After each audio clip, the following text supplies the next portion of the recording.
नमो भगवते वासुदेवाय। ओम नमो भगवते वासुदेवाय। नारायणं नमस्कृत्य नरं चैव नरोत्तमं देवीं सरस्वती व्यासं ततो जयमुदीरये। नष्टप्रायेषु अभद्रेषु नित्यं भागवत सेवया भगवती उत्तमश्लोके भक्तिर्भवती नैष्टिकी। तो ग्रंथराज श्रीमद् भगवद गीता से पठन, अध्याय 1 श्लोक संख्या 10। आप लोग दोहराएंगे साथ में हमारे पीछे। अपर्याप्तम तदस्माकं बलं भीष्म अविरक्षितं पर्याप्तं त्वेदमेतेषां बलं भीमा विरक्षितं अपर्याप्तं तदस्माकं। तो शब्दार्थ अपर्याप्तं अपरिमेय, तथा वह अस्माकं हमारी, बलम शक्ति भीष्म पितामह द्वारा अविरक्षितं भली भांति संरक्षित, पर्याप्तं सीमित, तू लेकिन, इदम यह सब, एतेषां पांडवों की, बलम शक्ति भीम द्वारा अविरक्षितं भली भांति सुरक्षित। अनुवाद और तात्पर्य अवैचणार भक्ति वेदांत स्वामी शिल प्रभुपाद जी के द्वारा। शिल प्रभुपाद की जय। अनुवाद इस प्रकार है। हमारी शक्ति अपरिमेय है और हम सब पितामह द्वारा भली भांति संरक्षित हैं, जबकि पांडवों की शक्ति भीम द्वारा भली भांति संरक्षित होकर भी सीमित है। आप लोग बोलेंगे हमारे पीछे, हमारी शक्ति अपरिमेय है और हम सब पितामह द्वारा भली भांति संरक्षित हैं, जबकि पांडवों की शक्ति भीम द्वारा भली भांति संरक्षित होकर भी सीमित है। सीमित का मतलब होता है जितना चाहिए उतना, हाँ बहुत कम है। तात्पर्य, यहाँ पर दुर्योधन ने तुलनात्मक शक्ति का अनुमान प्रस्तुत किया है। वह सोचता है कि अत्यंत अनुभवी सेना नायक भीष्म पितामह के द्वारा विशेष रूप से संरक्षित होने के कारण उसकी सशस्त्र सेनाओं की शक्ति अपरिमेय है। दूसरी ओर पांडवों की सेनाएं सीमित हैं, क्योंकि उनकी सुरक्षा एक कम अनुभवी नायक भीम द्वारा की जा रही है, जो भीष्म की तुलना में नगण्य हैं। दुर्योधन सदैव भीम से ईर्ष्या करता था, क्योंकि वह जानता था यदि उसकी मृत्यु कभी हुई भी तो वह भीम के द्वारा ही होगी। किंतु साथ ही उसे दृढ़ विश्वास था कि भीष्म की उपस्थिति में उसकी विजय निश्चित है, क्योंकि भीष्म कहीं अधिक उत्कृष्ट सेनापति हैं। वह युद्ध में विजयी होगा, यह उसका दृढ़ निश्चय था। ओम अज्ञानं तिमिरान्धस्य ज्ञानं शलाकया चक्षु उन्मीलितं येन तस्मै श्रीगुरुवे नमः। नमः ओं विष्णुपदाय कृष्णपृष्ठाय भूतले श्रीमते भक्तिवेदांत स्वामी इति नामिने। नमस्ते सरस्वती देवे गौरवाणी प्रचारिणे निर्विशेष शून्यवादी पाश्चात्य देशतारिणे।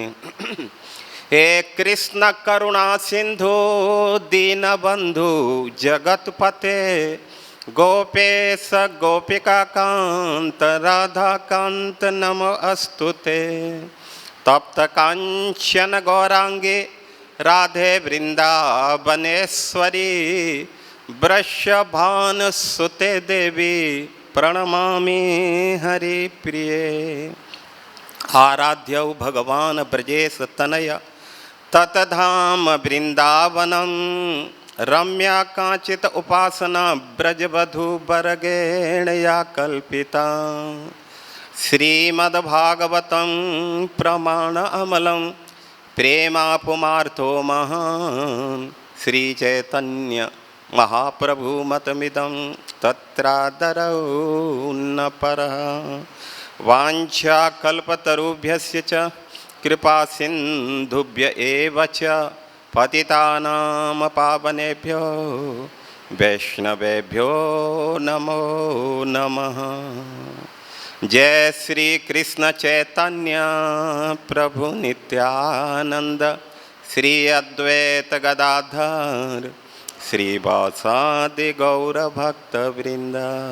हरे कृष्णा कृष्ण कृष्ण हरे हरे हरे राम राम राम हरे हरे। मूकं करोति वाचालं पंगुलंघयते गिरिं यत्कृपातमहं वन्दे परमानन्दमाधवं। श्रीगुरुदीनतारिणं भूतैरमहद्वेयः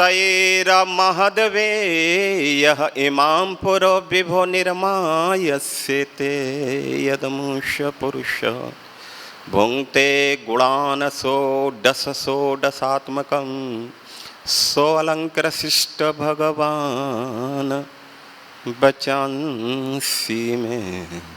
सोऽलङ्कृशिष्ट भगवान् बचांसि मे। कृष्णाय वासुदेवाय हरे परमात्मने प्रणतक्लेशनाशाय गोविन्दाय नमो नमः। गोविन्दाय नमो नमः।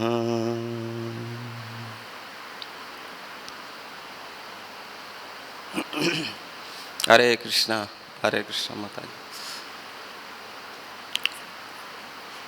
तो ये भगवत गीता जो है भगवान की दिव्य वाणी है, साक्षात भगवान के मुख से निकली हुई है। इसलिए शास्त्रों में कहा जाता है कि गीता गंगोदक पीत्वा पुनर्जन्म न विद्यते। जो इस गीता रूपी गंगा जल का पान करता है उसका फिर पुनः जन्म न विद्यते, फिर उसका दोबारा जन्म नहीं होता है। तो इसलिए ये बहुत ही महत्वपूर्ण भगवान के उपदेश हैं।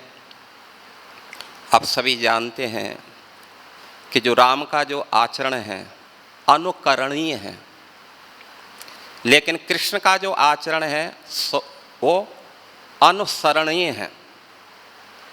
अनुसरणीय और अनुकरणीय।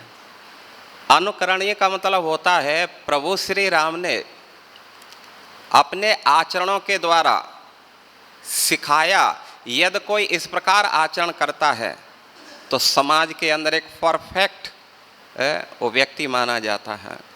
तो उनके पद चिन्हों पर हम चल सकते हैं। प्रभु श्री राम के पद चिन्हों पर उनका जो भाइयों के प्रति प्रेम है और माता पिता के प्रति अटूट प्रेम है, इष्ट मित्रों के साथ प्रेम है, विशेष करके उनका प्रजा के साथ जो प्रेम है बड़ा अद्भुत है, मार्मिक है। लेकिन कृष्ण का जो कार्य है वो अनुसरणीय है, उनका हम अनुकरण नहीं कर सकते, उनका हम अनुकरण नहीं कर सकते। इसलिए कृष्ण के उपदेशों को फॉलो करो और भगवान श्री राम के पद चिन्हों पे चलो। तो यहाँ भगवान के उपदेश हैं जो हमारे जीवन के लिए बहुत प्रेरणाप्रद है। यदि हम इन उपदेशों का ठीक से पालन करते हैं तो संसार में कभी भी परास्त नहीं हो सकते। दूसरी बात यह है कि आप समझ सकते हैं गंगा जी भगवान के चरणों का स्पर्श पा करके तीनों लोगों को पावन कर रही है। तो भगवत गीता भगवान के कहाँ से निकली है? मुख से निकली है। तो चरण में मुख में अंतर होता है कि नहीं होता है? हालांकि भगवान के चरण मुख में कोई अंतर नहीं है, फिर वे मुख ब्राह्मण है, भुजाएं क्षत्रिय हैं, पेट वैश्य है और चरण शूद्र कहे जाते हैं। तो आप समझ सकते हैं कि भगवत गीता भगवान के मुख से निकली है। इसलिए शास्त्र बोलते हैं कि गंगा में बार बार स्नान करने से, उसका पान करने से, उसके समीप वास करने से जो फल मिलता है, भगवत गीता के दर्शन मात्र से वो फल मिल जाता है। तो इसलिए हमें बहुत ही अच्छी तरीक़ा से भगवत गीता का जो है अनुसरण करना चाहिए, उन सिद्धांतों को पालन करना चाहिए।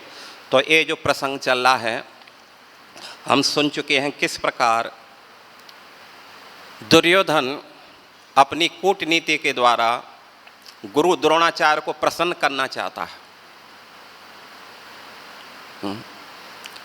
तो सबसे पहले उन्होंने जो है, यहाँ हम सुने थे कि पांडव सेना के जो विशेष सेना नायक हैं उनके बारे में उन्होंने कुछ वर्णन किया, कुछ सेना नायकों का, जिसमें उन्होंने कहा था, क्या नाम है,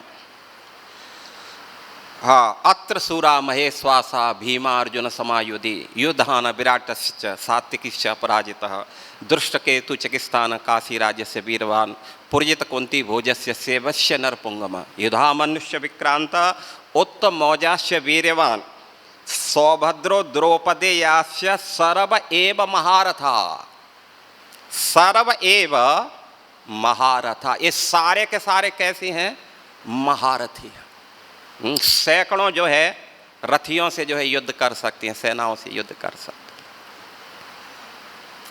और फिर उसने जो है अपने पक्षों के बारे में बताया था, भवान भीष्म च कर्णस्य कृपस्य समतिंजय अश्वस्थाम विकरणस्य सोमदत्त तथैव च अन्ये च भवसुरा मदर्थे त्यक्त जीविता नाना शस्त्र परेणा सर्वे युद्ध विशारदः।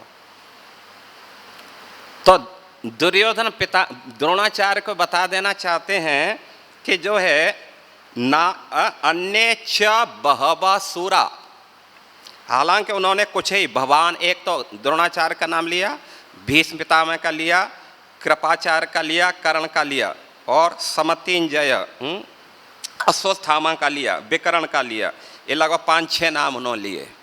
तो इनका बारे में बोला समतिंजय, इन्होंने जितने भी युद्ध लड़े पराजय का मुख नहीं देखा। और बोल रहे हैं कि अन्य च बहुवसूरा, ये तो मैंने आपको एक टेलर दिया है, इसके अलावा भी अन्य च बहव मतलब अनेक अनेक सूरा, बड़े बड़े सूरवीर हैं जो मत अर्थे त्यक्त जीविता, मेरे के एक इशारे पर जान देने के लिए तैयार है। और जो कैसे हैं भाई, ठीक है जान दे देना तो कोई बात नहीं, हो सकता है अस्त्र शस्त्र चलाने में निपुण नहीं हो तो उसको तो जान ही तो देना पड़ेगा भाई, और कर भी क्या सकता है युद्ध में। बोला नहीं नहीं, नाना शस्त्र प्रहरणा, अस्त्र शस्त्र चलाने में बड़े प्रवीण हैं, सर्व युद्ध विशारद था, और युद्ध की कला में बहुत विशारद, विशारद का मतलब ऑलराउंडर है, बहुत परफेक्ट हैं वो सारे। तो इस प्रकार जो है उन्होंने दोनों पक्षों के योद्धाओं के नाम गिना दिए। अब तुलनात्मक तुलना दे रहे हैं, वो भी ठीक है, पांडवों के और अपने भी बता दे। तो मानो गुरु द्रोणाचार्य जी ये जानना चाहते हैं कि दुर्योधन तुम कहना क्या चाहते हो, जब दोनों ही पक्ष के सेना नायक बड़े मतलब जिसको बोल सकते हैं विशारद हैं युद्ध करने में, तो फिर विजय आप किस पक्ष की देखना चाहते हैं? आपकी विजय इतना संभव नहीं है। तो बोला नहीं नहीं नहीं, ऐसा नहीं है, हालांकि उनके पक्ष में भी बड़े बड़े भीम और अर्जुन 2 नाम दिए, इन ऐसे जो है बहुत सारे योद्धा हैं। लेकिन अब ये जो है यहाँ तुलना दे रहे हैं, अपर्याप्तम तदम भीष्म अविरक्षितम, अपर्याप्तम तत् अस्माकम, अस्माकम मतलब हमारी सेना का जो नायकत्व कर रहे हैं पितामह भीष्म, इनकी जो शक्ति है, इनकी जो रण कौशलता है, इनकी जो शक्ति है, बोलते हैं वो कैसी है, अपर्याप्तम। अपर्याप्त का मतलब होता है असीम, जिसको सीमा में बंद नहीं किया जा सकता है। इतनी है कि पांडव लोग उनके सामने टिक नहीं सकते, एक चुटकी में हरि बोल हो जाएगा इनका। हाँ, अपर्याप्तम, असीम, अपरिमेय, जिसको नापा तोला नहीं जा सकता है। बलम भीष्म अविरक्षितम, अविरक्षित का मतलब पूरी तरह से सुरक्षित है, कुछ भी बिगड़ने वाला नहीं हमारा, अर्थात हमारी विजय इस युद्ध में क्या है, निश्चित है।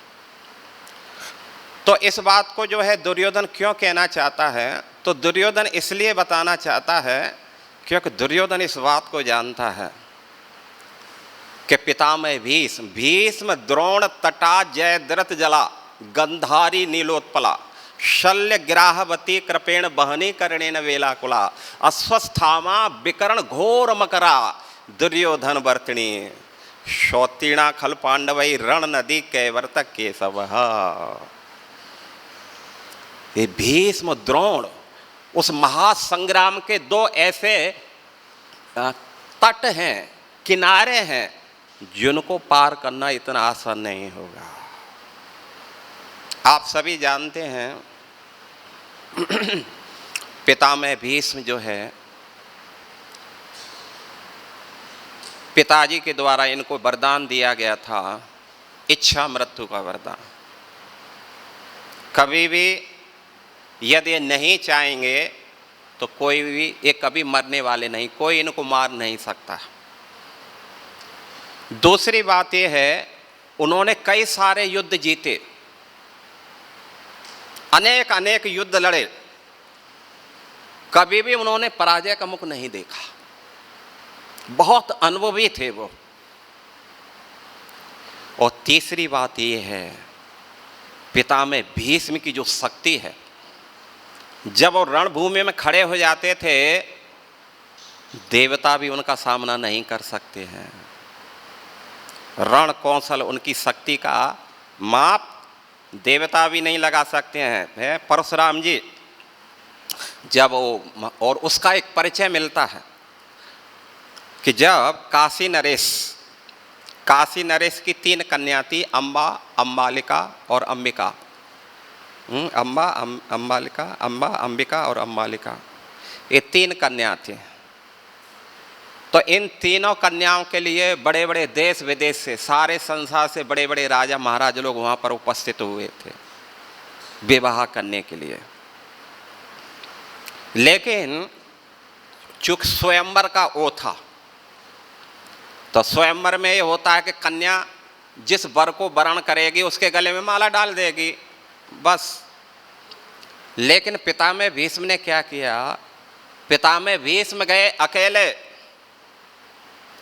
और अपने रण कौशल से, अपने धनुष की टंकार से तीनों कन्याओं का अपहरण कर लिया। जब तीनों कन्याओं का अपहरण कर लिया तो वहाँ पर उपस्थित बहुत सारे राजा महाराज, उनको ये सहन नहीं हुआ और सबने मिलकर के एक साथ में अटैक कर दिया। लेकिन पितामह भीष्म ने उनको उस प्रकार खदेड़ दिया जैसे शेर गीदड़ों को खदेड़ देता है, कोई भी उनके सामने टिक नहीं सका। तो इसलिए पितामह भीष्म की जो शक्ति है, जब रण में खड़े हो जाते हैं, देवता भी उनका सामना नहीं कर सकते। गुरु द्रोणाचार्य क्यों बोला है अपर्याप्तम तदस अस्माकम बलम भीष्म विरचितम, अपर्याप्तम क्यों बोला है? इसलिए वो जानता है कि पितामह भीष्म की शक्ति कितनी है। वो दुर्योधन अच्छी तरीक़ा से इसको जानता है। और गुरु द्रोणाचार्य गुरु द्रोणाचार्य को एक वरदान मिला हुआ है, उनके पिता क्या नाम है, पिताजी ने वरदान दिया था या पिता ने किसने दिया है कि गुरु द्रोणाचार्य का यह है कि जब तक उनके हाथ में अस्त्र शस्त्र रहेगा ब्रह्मांड की कोई शक्ति उनको परास्त नहीं कर सकती है। अर्थात गुरु द्रोणाचार्य को परास्त करना है तो पहले उसको अस्त्र शस्त्र विहीन करना होगा, अस्त्र शस्त्र रखवाना होगा। और आप ये सब अच्छी तरीके से जानते हैं कि जो रणभूमि रहता है वो थोड़ी कोई अस्त्र शस्त्र रख करके रणभूमि में जाता है कि हरि बोल मैं आ गया चलाओ अस्त्र, नहीं, रख जाता है। तो इसलिए उनको ये वरदान था कि यह द्रोणाचार्य को परास्त करना है तो पहले उनको अस्त्र शस्त्र विहीन करना पड़ेगा। तीसरा जो है कर्ण, आप कर्ण के बारे में तो जानते हैं, सूर्यपुत्र कर्ण कवच कुंडल के साथ में प्रकट हुआ था और स्पेशल अर्जुन को मारने के लिए ही आया था वो। तो ये है कर्ण है। दुशासन जो 10,000 हाथियों की बराबर शक्ति रखता था, अश्वत्थामा चिरंजीव, उसको भी कोई मान नहीं सकता है। कृपाचार्य और दुशासन, दुशासन भीम बल में अधिक था लेकिन दुशासन गदा की कला में इतना निपुण था कि भीम भी उसके सामने कुछ भी नहीं था। इसलिए जब भीम और दुर्योधन का युद्ध हो रहा था, युद्ध करते करते करते करते भीम थक गया लेकिन दुर्योधन को परास्त नहीं कर सका। जब देखा भीम का बुरा हाल हो रहा है तो भगवान की तरफ देखा और भगवान तो भक्त वत्सल है। कौनते ह प्रतिजानी ही न मैं भक्त्या प्रणश्यति, अर्जुन घोषणा करो कि जो मेरी शरण में है उसका कोई बाल बांका नहीं कर सकता। इसलिए भगवान एक सेकंड में ही समझ गए क्या करना है। इसलिए भगवान ने अपनी टांग उन्होंने कहा था, क्योंकि भीम ने एक प्रतिज्ञा की थी जिस समय दुर्योधन द्रौपदी का वस्त्र हरण हो रहा था। उस समय दुर्योधन ने द्रौपदी को अपनी जंगा पर बिठाना चाहा। दुशासन ने कहा लाओ इस द्रौपदी को मेरी जंगा पर बिठा दो। उसी समय भीम का पारा गर्म हुआ और भीम खड़ा होकर के कहा दुष्ट दुर्योधन, आज मैं ये संकल्प लेता हूं कि तेरी इसी जंगा को मैं तोड़ूंगा। और उन्होंने कहा दुशासन, चूंकि तू हमारी पत्नी को निर्वस्त्र करना चाहता है इसलिए मैं तेरी दोनों भुजाओं को उखाड़ के फेंकूंगा। और इतना ही नहीं, हे धृतराष्ट्र, मैं तेरे 100 के पुत्र का मैं वध करूंगा। उन्होंने उस समय प्रतिज्ञा लिया था। तो कहने का आशय है कि दुर्योधन भी बहुत शक्तिशाली था। तो कुल मिलाकर के इनको पूरी आशा थी इस युद्ध होता है भविष्य में तो इसका परिणाम किसके पक्ष में जाएगा। दुर्योधन सोच रहा है हमारे पक्ष में आ रहा है, लेकिन आचार्य लोग कुछ दूसरा बोल रहे हैं। आचार्य जो है क्या नाम है, आपने जो है श्रीधर स्वामी हैं, विश्वनाथ चक्रवर्ती ठाकुर हैं, तो उनका ये कहना है, थोड़ा सा हम पढ़ देते हैं। अपर्याप्तम इति, अपर्याप्त के ऊपर बोल रहे हैं, बोल रहे हैं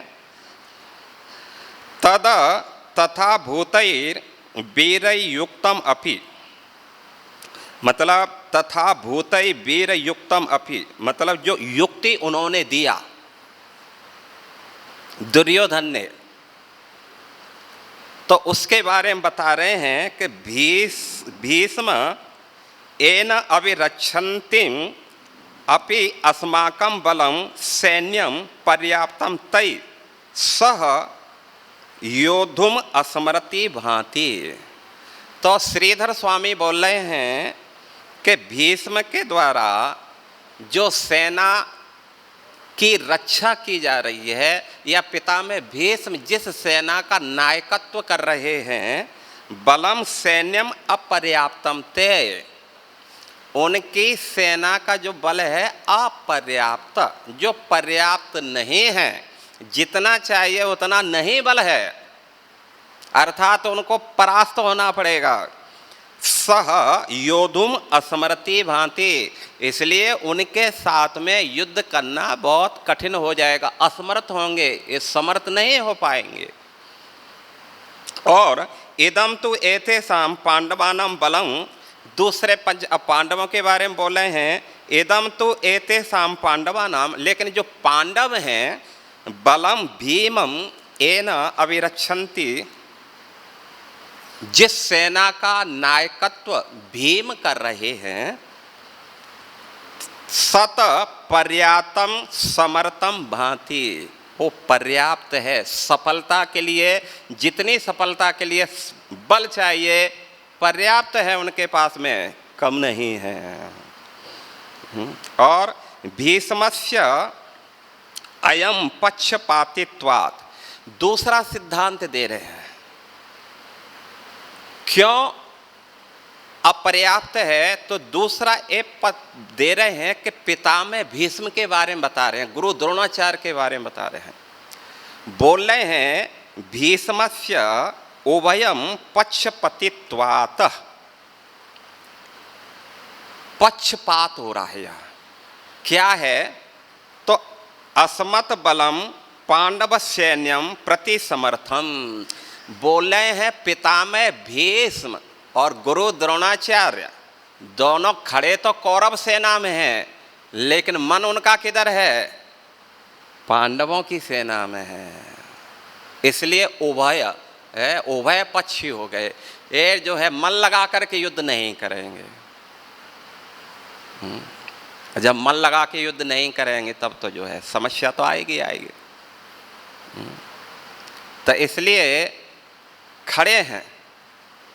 दूसरी बात ये समझ लेना चाहिए, बात बाद में बात करते हैं। एतत् बलम भीष्मस्य एक पक्षपातित्वात्, भीमः एक पक्षपातित्वात् एतत् बलम अस्मक बलम प्रति समर्थम भांति, चूँकि भीम जो है पक्षपाती नहीं है, भीम का एकमात्र जो है श्रेय है पांडवों की विजय प्राप्त कराना, उनका मन जो है कौरवों के पक्ष की तरफ बिल्कुल भी नहीं है। तो भीमस्य एक पक्षित्वात् एतत् बलम अस्माकं बलति समर्थ भांति, तो बोल रहे हैं कि मानो दुर्योधन ये बात बता रहा हो गुरु द्रोणाचार्य से कि हे गुरुदेव, आप लोगों का तो मन जो है पांडवों की तरफ, शरीर से खड़े हैं। जो सूक्ष्म चीज है, स्थूल से सूक्ष्म चीज ज़्यादा बलशाली होती है, शक्तिशाली होती है, ठीक है ना। शरीर हमारा बलशाली हो सकता है, लेकिन मन यदि वीक है तो ये ज़्यादा कामयाब नहीं होगा। यदि मन बलशाली है, शरीर वीक हो सकता है, तो ये कामयाब हो जाएगा, सफलता हासिल कर लेगा। इसलिए उन्होंने कहा कि पितामह भीष्म और आप जो है खड़े तो हमारे पक्ष में हैं, शरीर से खड़े हैं, लेकिन मान आपका पांडवों की तरफ लगा हुआ है। और जिस समय महाभारत का युद्ध शुरू होने के लिए जा रहा था, उस समय जो है जब पांडवों ने वार किया तो सीधा वार नहीं किया, पहले पितामह भीष्म के चरणों में बाण छोड़ा, गुरु द्रोणाचार्य के चरणों में बाण छोड़ा और आशीर्वाद लिया, आप आशीर्वाद दो। और उन्होंने क्या आशीर्वाद दिया, विजयी भव, विजयी भव, विजयी भव का आशीर्वाद उनको दिया। तो इसलिए यहाँ जो है ये बात बता रहे हैं कि हालांकि अपर्याप्तम, अपर्याप्त का दुर्योधन जो है वो लगा रहा है कि पर्याप्त है, असीम है हमारी शक्ति, लेकिन आचार्य बोल रहे हैं कि नहीं नहीं, गलत है। असीम नहीं है, बहुत सीमित है, पर्याप्त नहीं है। और तीसरी बात यह है कि पर्याप्तम त्वत एतेषां बलम भीम अविरक्षितम, लेकिन जिस सेना का नायकत्व भीम कर रहे हैं वो पर्याप्त है।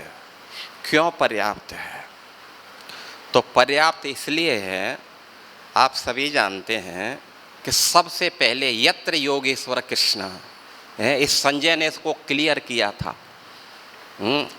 हे महाराज धृतराष्ट्र, अभी भी 10 दिन हुए हैं, अभी भी बहुत कुछ आपके पास में समय है।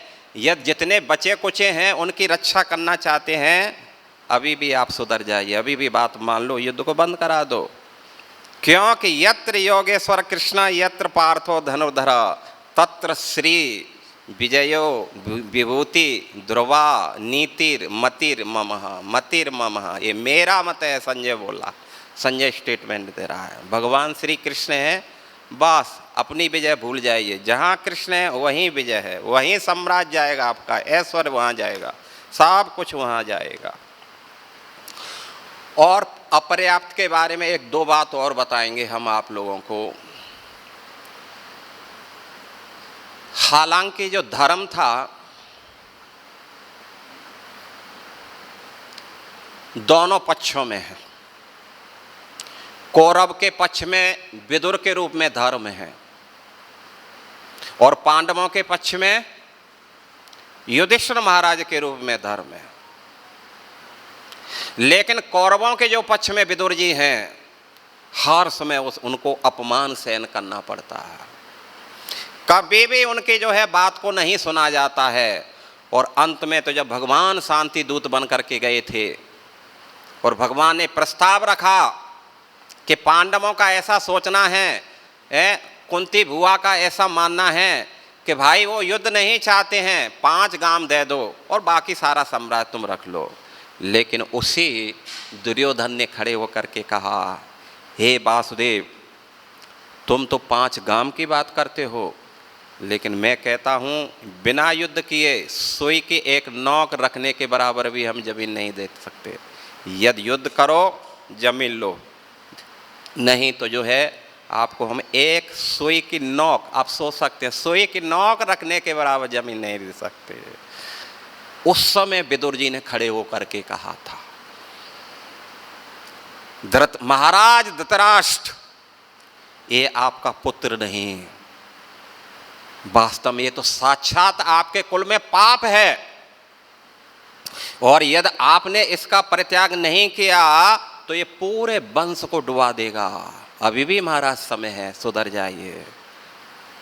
तो उस समय जो है दुर्योधन, कर्ण, शकुनी, दुशासन लाल हो गए, आंखें मोटी मोटी हो गई, गुस्से में फड़कने लगे, होठ फड़कने लगे और दांत कटकटाते हुए दुर्योधन ने कहा, अरे दासी पुत्र, तू हमारे यहाँ खाता है और गुणगान गाता है पांडवों का, इसलिए इनको मारो तो नहीं, लेकिन इनको धक्का दे करके हमारे राज्य से इनको निकाल दो। वहां आचार्य लोग बोलते हैं कि जिस समय ये बात कही तो विदुर जी बड़े प्रसन्न हो गए और उन्होंने सोचा कि देखा भगवान कितने दयामय हैं। अरे मैं तो इस राज्य कार्य में कितना फंसा था, लेकिन भगवान चाहते हैं कि मैं अब भजन करूं। इसलिए उन्होंने क्या किया, पहले से ही जो है धनुष रख करके कहा, दुर्योधन तुझे धक्का देने की जरूरत नहीं पड़ेगी, मैं स्वयं निकल करके चला जाता हूँ। और विदुर जी तीर्थों के लिए चले गए। लेकिन आचार्यों का कहना है कि जिस समय विदुर जी पांडवों कौरवों का परित्याग करके जब वहाँ से राज्यसभा से निकले, उसी समय सारे पुण्य उनके क्षीण हो गए, उसी समय उनकी मृत्यु निश्चित हो गई कि अब ये मरने वाले, अब इनमें कोई जिंदा बचने वाला नहीं है। तो धर्म तो कौरवों के भी पक्ष में था, लेकिन विनाश काले विपरीत बुद्धि धर्मो रक्षति रक्षतः। जो धर्म की रक्षा करता है धर्म उसकी रक्षा करता है, लेकिन उन्होंने तो धर्म की रक्षा नहीं किया था, धर्म को और तिरस्कार कर दिया था। तो इसलिए अब वो सब कैसे हो गए, धर्म जब चला गया तो पुण्यहीन हो गए, हतभाग्य हो गए, अब उनको मरना ही था। तो इसलिए अपर्याप्तम हुआ, लेकिन यहाँ पर्याप्तम। तो यहाँ पहले तो हम ये देख सकते हैं पांडव सुरक्षित हैं किसके द्वारा, भगवान श्री कृष्ण के द्वारा। सौतीर्ण खल नदी कैवर्त केशव, हालांकि कौरव पक्ष के जो है भीष्म, द्रोण, तटा, जयद्रथ, गंधार, नीलोत्पला, शल्य, ग्राहावती, कृपेण, बहनी, कर्णेन, बेलाकुला, अश्वस्थामा, विकर, घोर, मकरा, ये सारे के सारे बड़े बड़ी तिमंगलाएं थी, जो बड़ी बड़ी व्हेल मछलियों को भी निकलने वाली थी। लेकिन शौतीर्ण खल पांडवई रण नदी के व्रत केशव, लेकिन पांडवों का जो नौका को चलाने वाला था वो कौन था? भगवान श्री कृष्ण थे। इसलिए बाल बांका नहीं हुआ। जिस समय महाभारत का युद्ध होने जा रहा था उस समय माता कुंती द्वारकाधीश के पास में एक दिन गई। कहा, द्वारकाधीश, मैं तुमसे कुछ मांगना चाहती हूं। भगवान ने कहा, भुआ आप कैसी बात करती हैं? अरे मांगो, आपको मांगने में देर होगी, मुझे देने में देर नहीं होगी। आप मांगो तो सही, ये तो मेरा सौभाग्य है कि आप मेरे से कुछ मांगो। उस समय जो है माता कुंती ने कहा कि हे केशव, तुम तो जानते हैं कि मेरे 5 पुत्र ये हैं और कर्ण भी मेरा पुत्र है, लेकिन मैं चाहती हूं और ये जो युद्ध होगा ये इतिहास का पहला युद्ध होगा जिसमें कई लाखों की संख्या में सैनिक मारे जाएंगे। इसलिए केशव, मेरी आपके चरणों में एक ही प्रार्थना है, मैं अपने 5 पुत्रों को जीवित देखना चाहती हूं।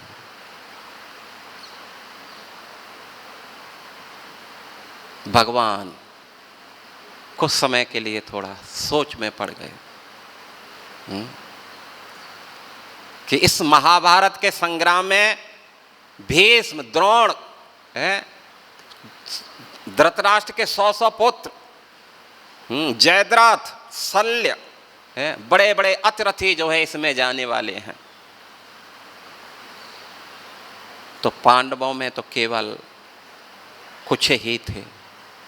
अर्जुन था, उसके ऊपर भरोसा किया जा सकता था, भीम के ऊपर भी भरोसा किया जा सकता। लेकिन उस समय जो है भगवान ने कहा, भुआ, तू यदि ये चाहती है कि तेरे 5 पुत्र जीवित रहें तो मैं आज ये वचन देता हूं, यदि मेरे को प्रलय करना पड़े पीछे नहीं हटूंगा, लेकिन तेरे 5 पुत्रों का बाल बांका नहीं होने दूंगा। और अंत समय तक पूरा युद्ध हुआ। एक समय तो जो है जब जो क्या नाम है उनका वध कर दिया, जो 6 योद्धाओं ने मिलकर के अभिमन्यु का, उस समय अर्जुन ने संकल्प ले लिया कि सूर्यास्त होते होते जयद्रथ, यदि मैंने तुरा यदि वध नहीं किया तो मैं चिता में चढ़ जाऊंगा। और ये समाचार जो है पूरे कौरव पक्ष में अग्नि की तरह फैल गया।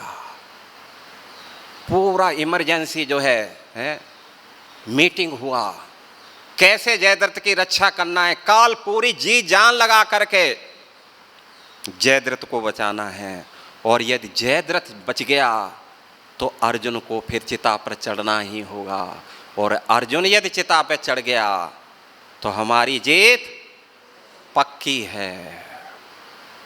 और दूसरे दिन जो रणनीति उन्होंने तैयार की थी, इतनी खतरनाक रणनीति थी कि अर्जुन एक स्पीड से यह जयद्रथ के पास जाए फिर भी सूर्य अस्त होते होते जो है पहुंच ही नहीं सकता है, कैसा भी प्रयास करे। ऐसी रणनीति तैयार कर दी उन्होंने। और जो उन्होंने चक्रव्यूह रचा उसमें जो है पहले गेट पर ही पितामह भीष्म हजारों की संख्या में सैन्य बल लेकर के अड़ गए उधर। पितामह भीष्म, कर्ण, दुर्योधन, दुशासन और सबसे लास्ट में जयद्रथ को रखा था। तो इसलिए अर्जुन ने कहा कि देखो मैं तो प्रवेश करूंगा ही करूंगा इसमें है, लेकिन मेरे साथ में कोई रहना। भीम ने कहा भैया तुम चिंता ना करो, मैं आपके साथ रहूंगा। तो भीम जो है उनके साथ साथ में चल रहे हैं, लेकिन युद्ध करते करते करते प्रवेश तो दूसरा बात रही, अभी जो है वो अंदर भी अर्जुन ही प्रवेश नहीं कर पाए। दोपहर हो गया, अर्जुन अकेला जो है युद्ध करता रहा। तब भगवान ने इशारा दिया, ऊपर देख लो सूर्य कहाँ है और तुम अभी यहाँ हो, यही तरह लड़ते रहोगे तो गए काम से, इसलिए उनको प्रणाम करो, साइड लेकर के निकल जाओ। तब जो है अर्जुन ने जो है पितामह भीष्म के चरणों पे मतलब प्रणाम किया और साइड से निकल गए पितामह भीष्म जान। ठीक भगवान ने कहा ऐसे गुरु द्रोणाचार्य से मत अटको, नहीं तो भूल जाओ अपनी प्रतिज्ञा को, तो इसलिए ज़्यादा झगड़ा मत करो उनसे, उनसे भी प्रणाम करके निकल गए। लेकिन और भी जो है ऐसे करते करते करते अभी उन्होंने 3 गेट पार किए हैं, तब तक जो है लगभग 2:30-3 बज गया है और घोड़े थक चुके हैं। इतना महासंग्राम हो रहा है, भीम तो बेचारे को उसे अंदर प्रवेश ही नहीं करने दिया लास्ट तक जो है। जैसे तैसे भीम भी आया लेकिन दूसरे पे अटका रह गया। अब जो है ऐसे करते करते भगवान ने कहा भैया अर्जुन घोड़े बहुत थक चुके हैं, उनको पानी की ज़रूरत है, थोड़ा रेस्ट देना चाहता है। पानी पिलाया, थोड़ा भगवान ने मालिश किया, फटाफट फटाफट जोड़ करके फिर रण में लग गए। युद्ध करते करते करते करते ले दे करके अभी 6वां गेट भी पार नहीं हुआ है उनको, और सूर्य अब अस्त होने के लिए जा रहे हैं। उस समय अर्जुन का चेहरा फीका पड़ गया। भगवान की तरफ देखे अर्जुन, आंखों में आंसू और बहुत जिसको बोल सकते हैं मतलब डरे हुए। भगवान समझ गए और उसी समय भगवान ने क्या किया, एक बादल, जाओ सूर्यदेव को ढक दो। सूर्यदेव से कहा थोड़ा आप ढक जाइए, थोड़ा शांत हो जाएगा। बस सूर्य ने मुंह ढक लिया बादल की ओट में। इधर देखा सूर्यास्त हो गया है, तुरंत पितामह भीष्म ने टूटू युद्ध। अब तो जो है कौरव सेना में आनंद की बाढ़ आ गई। अब जो है अरे दुर्योधन 4-4 हाथ उलग जाए, और जयद्रथ का तो मानो कहना ही का युद्ध छोड़ करके भागा। अब इसको चढ़ना ही होगा, बड़ा प्रतिज्ञाधारी बनता है। अब देखते हैं और क्या क्या बोलने लगे। अर्जुन तो कुछ समय तक उठना ही नहीं हुआ उसका, उसी में बैठा रह गया। समझ में नहीं आ रहा है हो क्या गया। भगवान ने कहा अर्जुन तुम खाम जो है प्रतिज्ञा करते रहते हो, बार बार किसने कहा तुम्हें प्रतिज्ञा करने के लिए है? अब क्या कर सकते हैं। अर्जुन बैठा है, उतरा नहीं। दुर्योधन, कर्ण, शकुनी, शल्य मजाक उड़ा रहे हैं, चलो चलो जल्दी करो सूर्यास्त हो रहा है, बहुत टाइम हो जाएगा, इसलिए चलो बेचारा कोई बात नहीं थोड़ा रेस्ट कर लो, हम जब तक चिता तैयार कर देते हैं। और विशाल चिता ला कर, क्योंकि वहाँ तो इतने सारे रथ टूटे पड़े थे, उठा करके एक पहाड़ जैसी चिता बना दी, आग भी लगा दी, फाड़ सुनाए जल्दी करो। सब बड़े प्रसन्न हो रहे हैं। भगवान भी मुंह लटका के बैठ गए हैं। अब क्या करें भाई, चिता अब तो चढ़ना पड़ेगा, प्रतिज्ञा तो की थी। अर्जुन गांडीव रखे, भगवान को प्रणाम किया, रथ से नीचे उतरे। भगवान ने कहा, अरे अर्जुन कहाँ जा रहे हो? बोला चिता में चढ़ने के लिए। अरे भाई तुम एक योद्धा हो, और योद्धा को धनुष बाण के साथ में जो है चिता में चलना है, कोई ऐसे थोड़ी जो है आप जो है क्या नाम है एक वेश्या की तरह हाथ हिलाते जा रहे हो, ये ठीक नहीं, शोभा नहीं देता है। गांडीव को लेकर के जाओ, उसको चढ़ा, उसके साथ ही चढ़ो। अब कौन लेगा उसको? किसको जरूरत पड़ेगी इसकी? कौन चलाएगा इसको? ठीक है प्रभु, आप जैसा आदेश। अर्जुन ने अपना तूण बांधा, धनुष लिया और परिक्रमा की, और सब बड़े प्रसन्न हो रहे हैं। ढोल मजीरा मृदंग नृत्य चल रहा है। आहा हा, देखा बड़ा प्रतिज्ञा करता था, जब भी देखो बड़ा प्रतिज्ञा ही करता रहता था। अब इसको मालूम चलेगी। सब बड़े प्रसन्न हो रहे हैं। अर्जुन एक शब्द भी नहीं बोला। भगवान भी वहीं बैठे थे। शल्य बिल्कुल आकर के उनको जयद्रथ उनको आकर के उल्हाना दे रहा है। मुझे मारने के लिए चला, तुझे मालूम नहीं है मुझे तू कैसे मार सकता है? अब चढ़े चिता पर। बहुत कुछ बोला जा रहा था, अर्जुन एक शब्द भी नहीं बोला। 7 परिक्रमा की, प्रणाम किया, बड़े भाई को प्रणाम किया, सबको प्रणाम करके फिर अंतिम में केशव को प्रणाम किया। भगवान ने कहा भाई वो भी बोले ठीक है। जैसे ही चिता पर चढ़ने के लिए हुआ, भगवान ने कहा सूर्य देवता अब थोड़ा मुंह तो दिखा दो इनको सबको। और उसी समय बादल हट गया और सूर्य जो है आकाश में आ गए। भगवान ने कहा अर्जुन सूर्य अस्त नहीं हुआ है, तेरे हाथ में धनुष बाण है और जयद्रथ तेरे सामने है, और इसी समय तुम इसका वध कर। लेकिन ध्यान रखना इसका सिर नीचे नहीं गिरना चाहिए, क्योंकि इसको वरदान है कि जो इसका वध करेगा उसी का सर 100 टुकड़ों में हो जाएगा।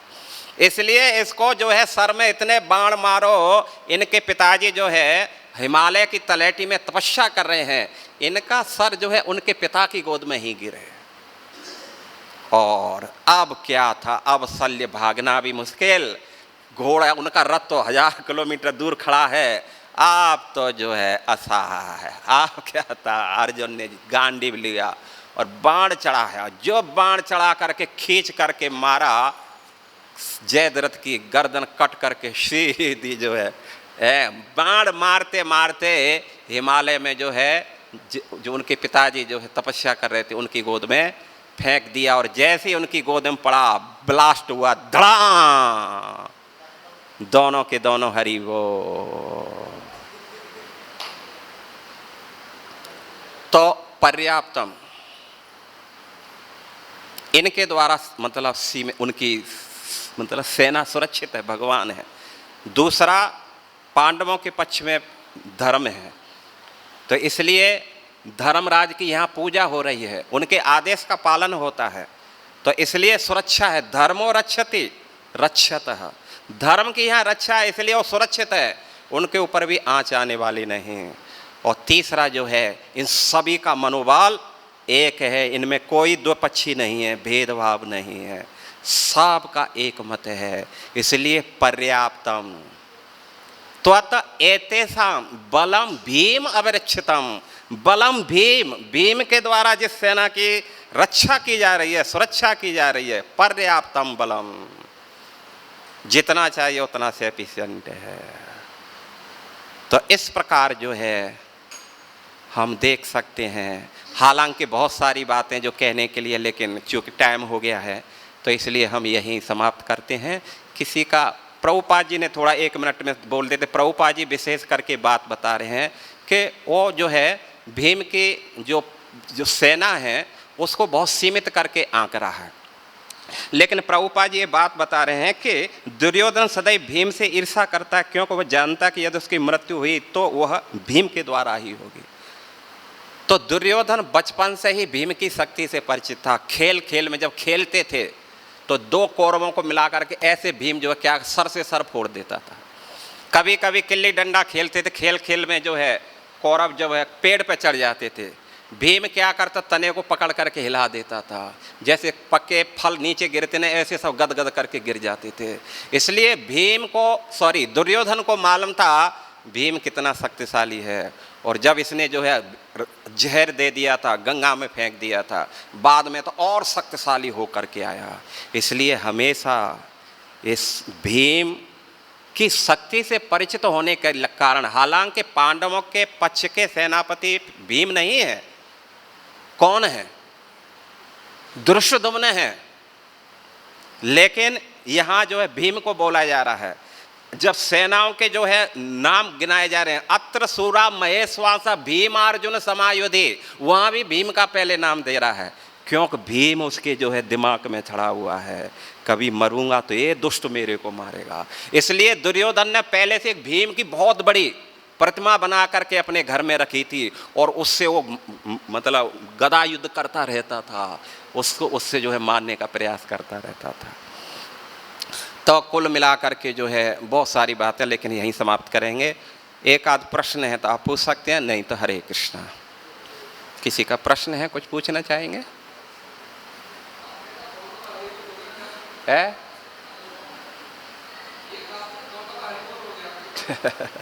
दोनों का हरि बोल हो गया, मतलब दोनों मर गए। पिताजी भी मर गए और जयद्रथ भी मर गया। हरे कृष्णा। जय ग्रंथराज श्रीमद् भगवद गीता की जय।